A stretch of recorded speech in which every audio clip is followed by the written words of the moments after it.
Conversa de Classe, apresentado por Maíra Tangerino. Aqui, mentes únicas se encontram em conversas plurais.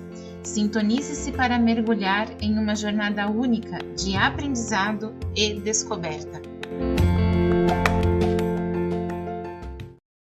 Olá, pessoal! Boas-vindas a mais um episódio do Conversa de Classe. E hoje, acho que a gente vai discutir um dos temas mais cruciais para a educação, que é exatamente o papel do diretor na gestão escolar. E para isso, eu tenho o prazer de receber aqui o Eric Horner. Eric, você me corrija aí se eu estiver falando errado o teu sobrenome, tá bom?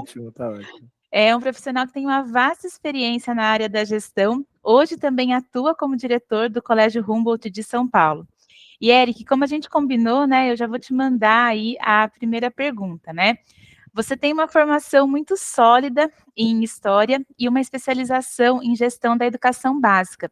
Eu queria saber como que essa combinação aí de áreas, de disciplinas influencia na sua abordagem como gestor escolar e de que maneira a sua perspectiva histórica impacta nas decisões da gestão de uma escola.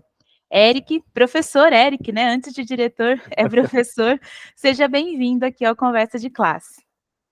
É um prazer estar aqui com você e poder colaborar com esse projeto tão bacana. Bom, eu tenho uma formação não só apenas em História, mas uma formação acadêmica em História, né? Não só como professor de História, mas o início da minha carreira como pesquisador, né? Como historiador de fato. Então, tenho mestrado e doutorado em História Política, né? Essa é a minha área de atuação inicial, mas sempre com desejo de estar na sala de aula, e o tempo foi essa a combinação, né? O historiador e o professor de História, e depois eu fui, aos poucos, migrando para a gestão escolar, a partir do momento em que eu comecei a ter o desejo de impactar mais os alunos e um maior número de alunos, para além do que a minha atuação em sala de aula permitia, porque eu tinha um número X de alunos na minha aula de História, num tempo determinado por semana. E eu comecei a desejar ampliar esse impacto para as outras disciplinas, para mais tempo durante a semana, o mês e assim por diante.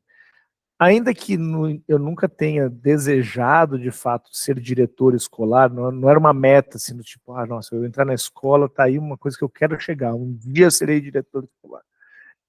Isso não aconteceu.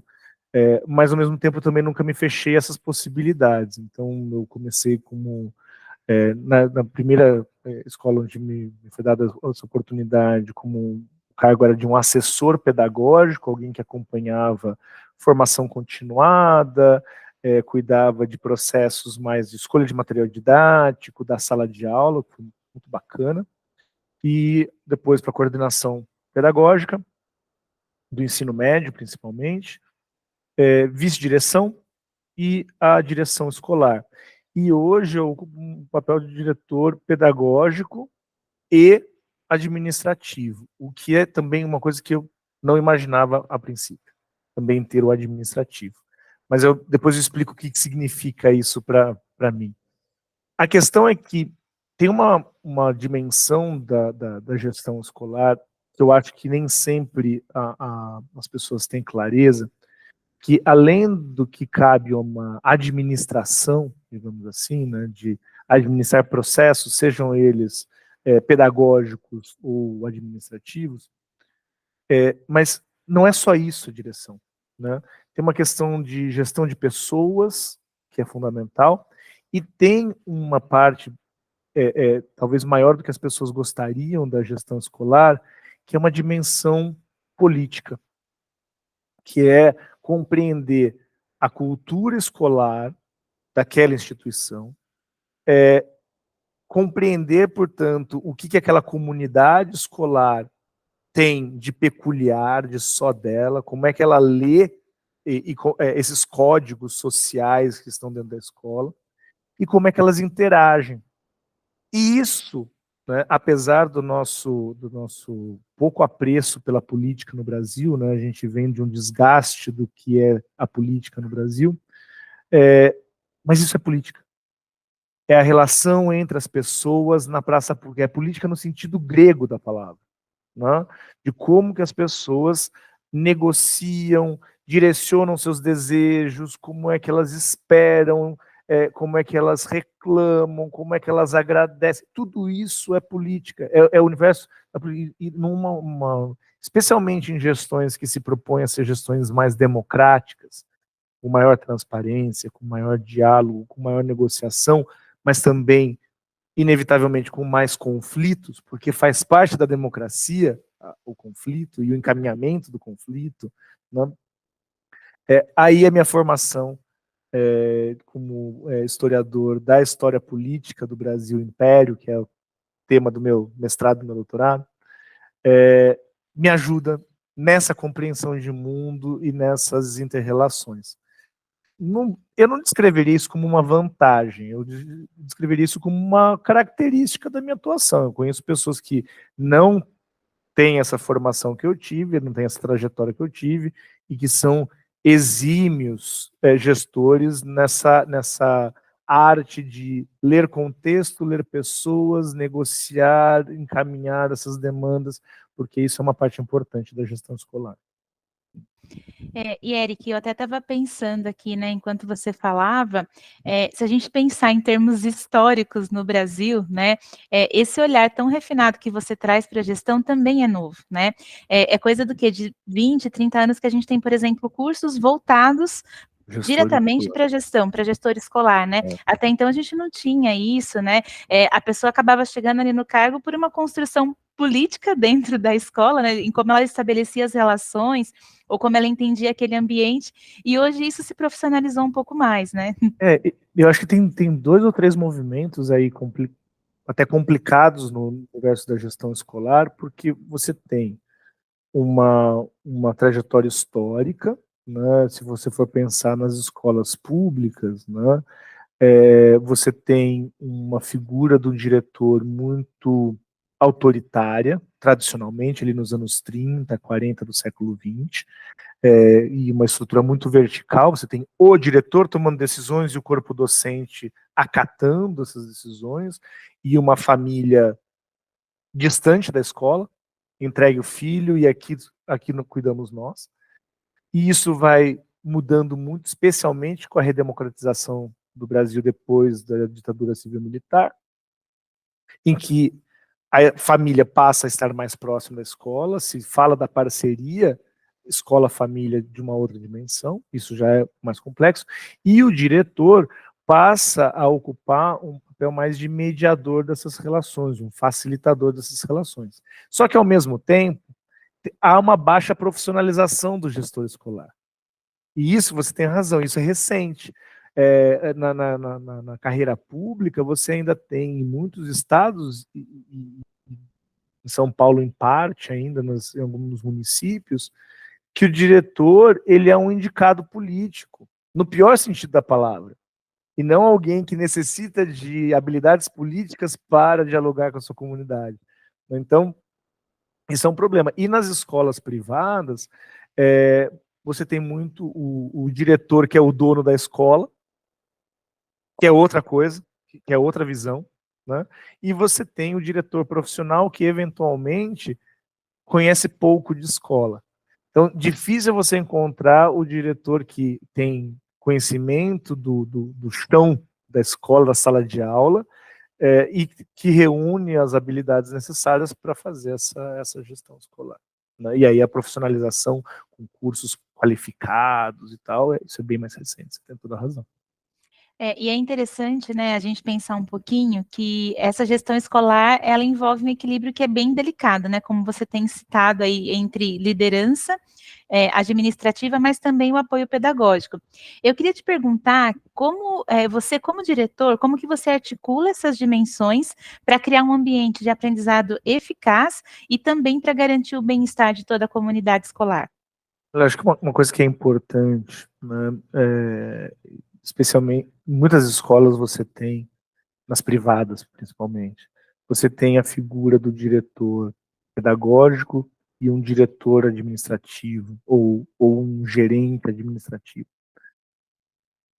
Na estrutura pública isso não existe, e o diretor ele reúne tudo isso, e no final das contas não é ruim, o modelo da gestão pública ele não é ruim em si, porque o grande risco quando você tem diretores diferentes e essa segmentação é da escola perder a ideia de que, no final das contas, o centro, né, o business mesmo, né, é educação, é formação de gente, é criança e adolescente.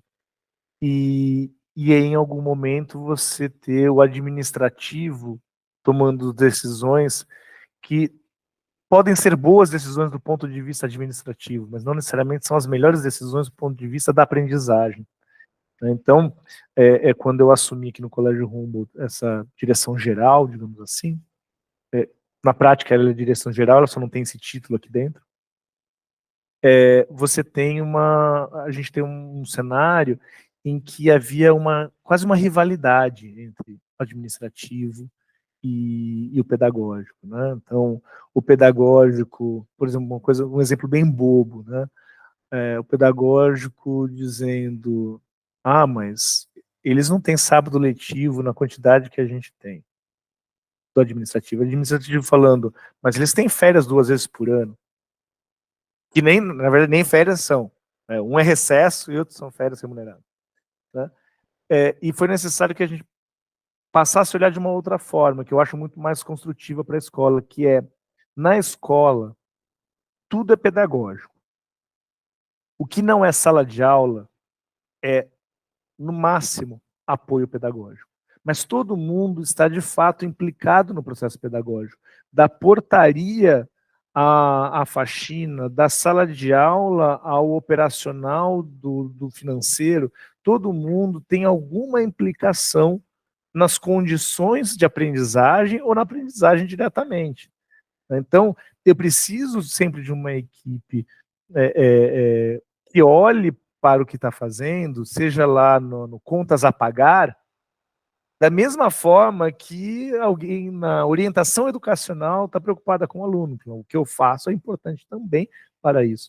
E para isso a gente precisa de equipes de qualidade. A gente precisa ter uma equipe de confiança, um pessoal envolvido, engajado com a escola, com o clima institucional realmente reforçado, para que a gente tenha esse alinhamento e o mais eficaz possível.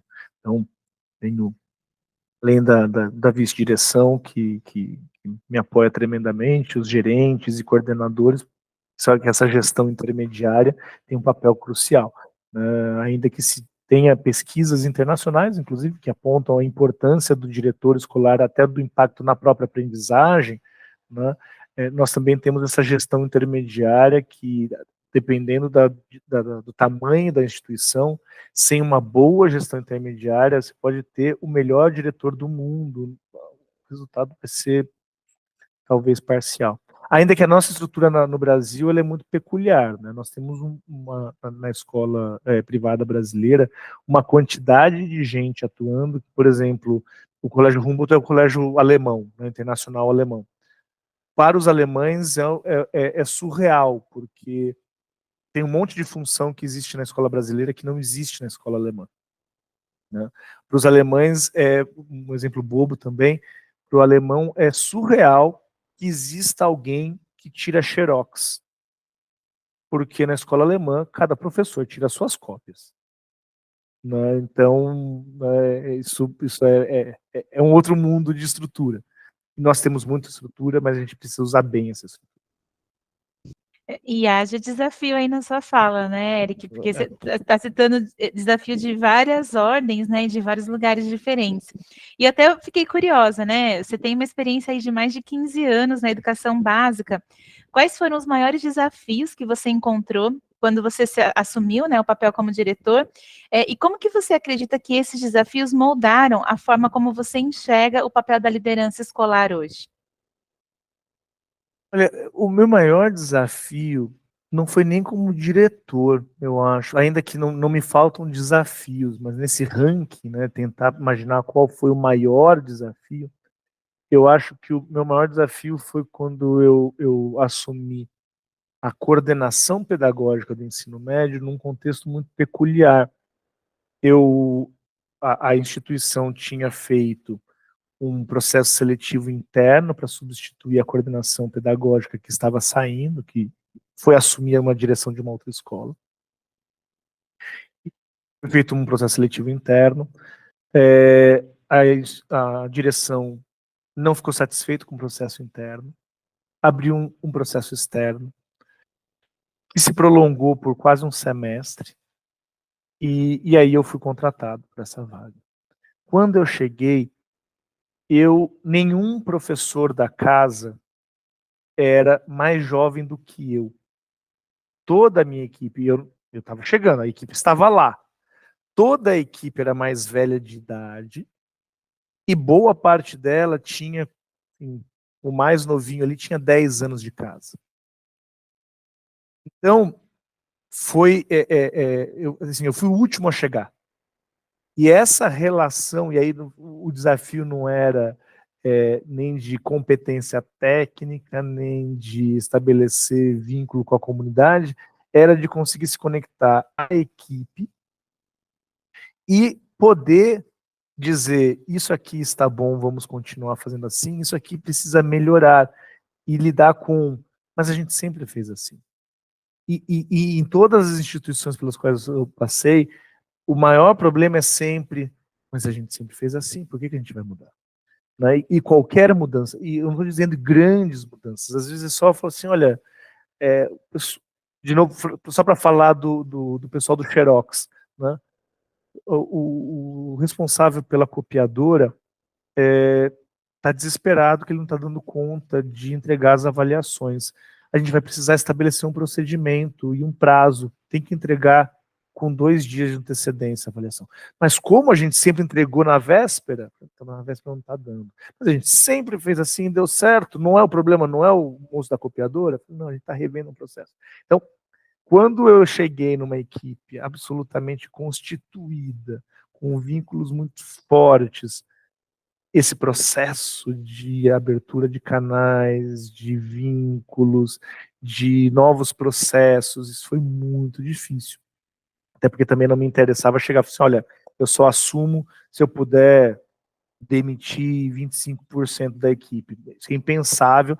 Quem propõe um troço desse não sabe o que está falando, né? Não é assim que se faz, mas é um desafio. Você vai ter que ir de pouquinho, né? Como os mineiros sugerem, comendo pelas beiradas para você conseguir estabelecer. Então é um processo que pode ser muito dificultoso. Quando eu assumi a direção, né, esse desafio ele não deixou de existir, porque eu continuei sendo um diretor muito jovem. E esse é um problema de quem está começando sempre, quando não tem essa senioridade que as pessoas visualizam, né? Cabelos brancos e tal, que é muito a visão do diretor escolar, né? Tem que ser uma pessoa meio o sábio, né? E é uma visão meio pequena, mas culturalmente muito presente. Mas como eu já tinha passado pelo desafio de chegar na coordenação nesse contexto, me abalou menos, né? Porque abala. E o gestor escolar, ele é um tipo meio solitário, porque o professor vive um corpo docente. O coordenador não tem um corpo de coordenação, o diretor não vive um corpo da gestão. Né? Então, tem uma dimensão. Eu não quero fazer não é uma lamentação, é uma constatação. Nesse sentido, o professor ele tem uma condição mais feliz, mais fácil, mais gostosa, que é essa camaradagem do corpo docente, que eu como professor, eu sinto falta. É realmente bom, mas é uma característica da gestão. Nossa, Eric, que aula, né, de adaptabilidade, né, e de olhar os contextos e encarar essas realidades que são muito típicas da escola, né, muito diferente de outros ambientes aí, o empresarial, enfim, de outros, né, mas ainda assim... E fica a recomendação de terapia, tá? Quem gestor, terapia é bom, tá em dia, é legal para você manter o equilíbrio, estar bem no seu dia a dia de trabalho. Ajuda, né? Com Muito, certeza, sempre. muito. Até é interessante você comentar isso. A gente está vendo um cenário educacional que fica cada vez mais complexo, né? As demandas estão sendo atualizadas, né? E eu acho que, principalmente depois da pandemia para cá, a escola vem revisitando um pouco do que é o papel dela, e não sei, mas uma impressão que é muito minha, né? E você pode me dizer, o papel do diretor escolar ele tem ficado cada vez mais multifacetado. Eu queria saber como é que você vê o futuro da gestão escolar no Brasil, e quais as competências e habilidades você acha que podem ser essenciais para os diretores aí nos próximos anos? De fato, depois da pandemia, a gente tem um universo de questões que deixou a escola ainda mais complexa. Não que elas não existissem. A escola sempre foi o espaço, por exemplo, da saúde emocional, do desenvolvimento de competências socioemocionais. O que muda é que não tinha esse nome, né? Então, sempre foi esse espaço. E nesse sentido, talvez a escola pública faça um serviço muito mais bacana do que a escola privada, ou há mais tempo, que a escola pública sempre entendeu que se ela não olha para as crianças e atua com as famílias, o prejuízo para o desenvolvimento infantil é incalculável. E a escola privada, com aquela coisa que não, porque ele é meu cliente, fica assim, não, isso aqui é a área da família, né? Então, agora que as escolas estão se colocando mais nisso, porque o volume aumentou tremendamente. Em 2019, nós tínhamos uma equipe de orientação educacional, no universo que eram 3 profissionais. Hoje nós temos, entre orientador, mediador escolar, estagiário de psicologia, a gente tem quase 12 pessoas, né? Então, isso é pandemia. Mas no campo da gestão escolar, né, conhecer escola de verdade, pedagogia e a estrutura, currículo, são habilidades que são inegociáveis, é ponto de partida para o gestor escolar. Você vai conhecer mais, vai conhecer menos, né? Desenvolvimento infantil, você tem que conhecer o mínimo. Você precisa ter condições de escolher uma boa equipe para te apoiar nessas questões, porque é impossível ser especialista em tudo. Agora, uma questão que tem me chamado muito a atenção, e infelizmente, também pós-pandemia, que eu acho que a gente acaba se envolvendo mais do que imaginava originalmente, em questões do universo legal. O gestor escolar tem cada vez mais se defrontado com a necessidade de entender de legislação escolar e de legislação civil, né? Porque a relação com as famílias, né, tem sido mais conflituosa. Não aumentou o número de conflitos. Eu não acho que hoje eu tenho mais pais conflituosos. Eu tenho alguns pais que são muito mais vocais e muito mais aqueles pais que já eram,